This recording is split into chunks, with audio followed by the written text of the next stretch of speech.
Hello, আসসালামু আলাইকুম everyone. আমি আজকে আপনাদেরকে দেখাবো মজাদার ডিম ভর্তার রেসিপি।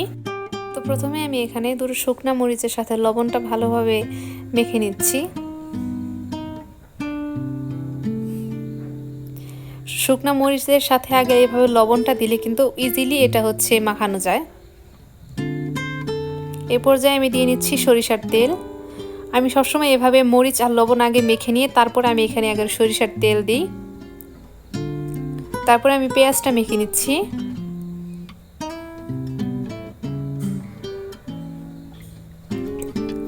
এভাবে ডিম ভর্তা করে গরম ভাতের সাথে খেতে কিন্তু অসাধারণ লাগে। আপনারা অবশ্যই এটা ট্রাই করে দেখতে পারেন।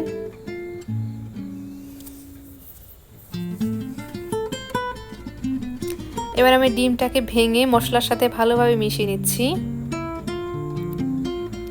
এইভাবে পেঁয়াজটা আগে মেখে তারপরে ডিমটাকে আমি মেখে নিচ্ছি। এই পর্যায়ে আমি আরেকটু সরিষার তেল দিয়ে দিচ্ছি।